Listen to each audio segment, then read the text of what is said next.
Before we begin our panel discussion, I'd like to introduce our keynote speaker on this issue. Mr. Anwar Ibrahim is the leader of Malaysia's ruling Pakatan Harapan coalition, president of the People's Justice Party.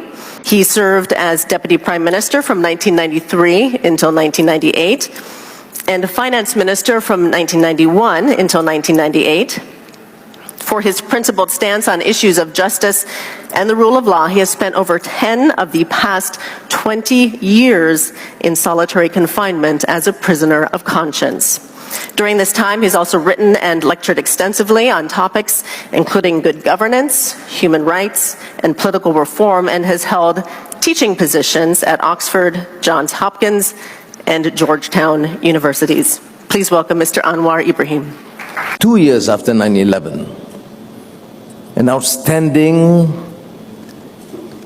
Palestinian Christian scholar, Edward Said, in his devastating critique of Huntington's thesis, Clash of Civilizations, and Fukuyama's End of History, used the term a clash of ignorance.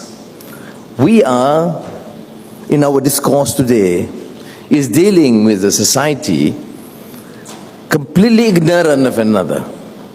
We are still talking about xenophobia, Islamophobia. There has been a problem for the past few centuries.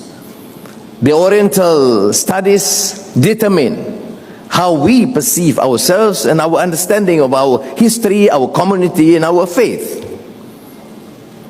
And it is therefore pertinent to my mind to use this occasion to continue this rapport and dialogue.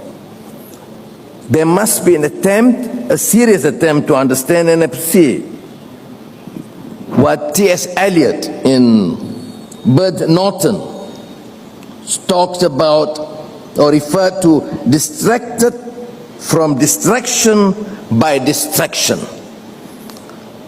Minister propounded the problem, the case for Turkey in Syria as an example. Yes, it is a contentious issue. You can raise reservations, human rights issues, identity issues. But the specter of ignorance in the West is appalling.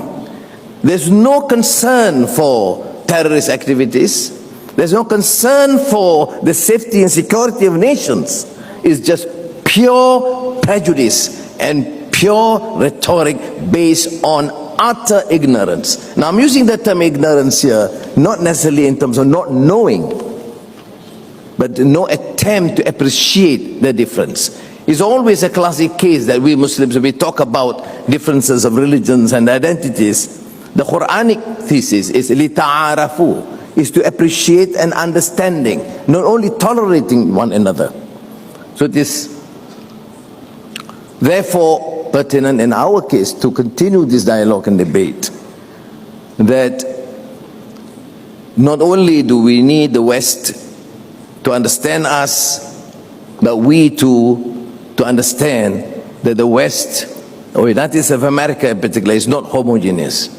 There are trends, there are friends, there are people who are prepared to articulate this vision.